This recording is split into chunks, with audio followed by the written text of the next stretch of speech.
তো বন্ধুরা দেখুন আমি বাড়িতে যে ডিমের টেবিলটা বানিয়েছি, চলুন কীভাবে বানিয়েছি দেখে নেওয়া যায়। নমস্কার বন্ধুরা, চলে এসেছি কুকিং টাইম চ্যানেলে। তা দেখুন বন্ধুরা, আজকে আমি মুখরোচি কিছু বানাবো। এদিকে বৃষ্টি হচ্ছে, তা সবাই বলছে চপ খাবো। আমি চপ বানাবো না, আজকে আমি ডিমের টেবিল বানাবো। তো এখানে দেখুন আমি 4টে ডিম নিয়েছি, 3টে আলু নিয়েছি। প্রথমে আমি ডিম আলুটাকে সিদ্ধ করে নেব।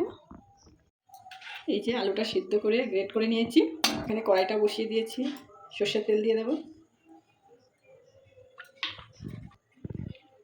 এখানে পেঁয়াজ কুচি আছে, আদা কুচি, কাঁচা লঙ্কা কুচি, রসুন কুচি। প্রথমে আমি আদা কুচি দিয়ে দেবো, কুচি দিয়ে দেবো, লঙ্কা কুচি দেবো, কুচি দেবো।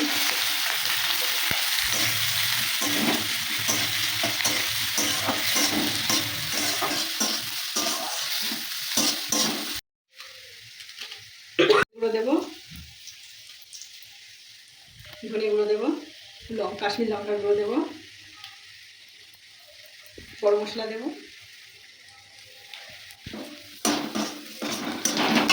বিট লবণ দেবো, কাঠ মশলা দেবো, এই যে বন্ধুরা,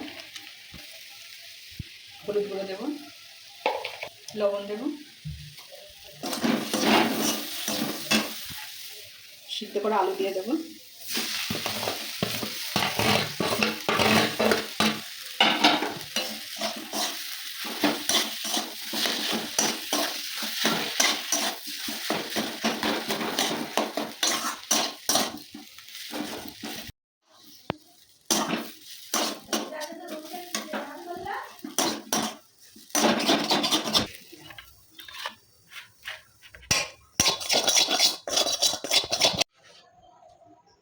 কর্নফ্লাওয়ার দেবো, একটা ডিম ভেঙে দেবো,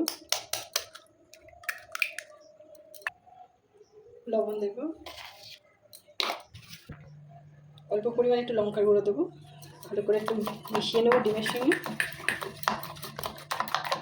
ডিমটাও কেটে নিয়েছি, বিস্কিটি গুঁড়ো আছে।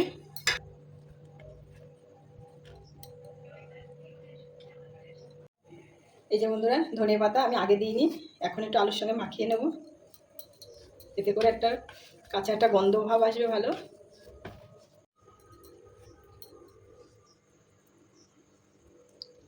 এই যে বন্ধুরা, আমি ডিম দুভাগ করে নিয়েছি।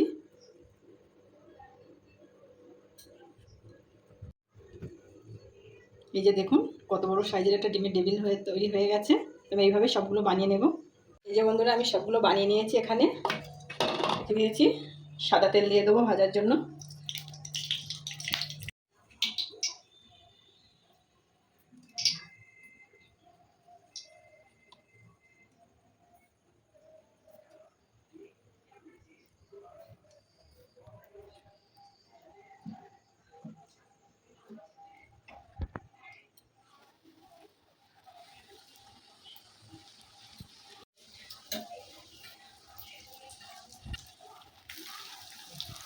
এই যে বন্ধুরা দেখুন, আমার ডিমের টেবিলটা বানানো হয়ে গেছে।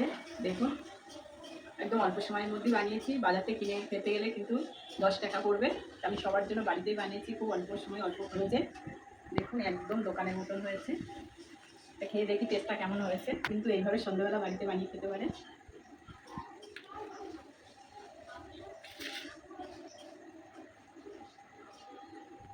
একটু ভেঙে দেখে আপনাদের।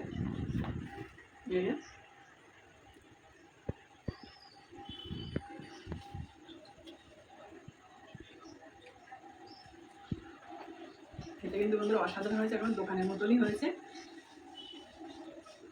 আমার ডিমের টেবিলের রেসিপি যদি ভালো লাগে অবশ্যই কমেন্ট করবে। আর নতুন বন্ধু হলে অবশ্যই শেয়ার, সাবস্ক্রাইব, লাইক করবে। আর বন্ধুরা দেখা হবে পরের ভিডিও।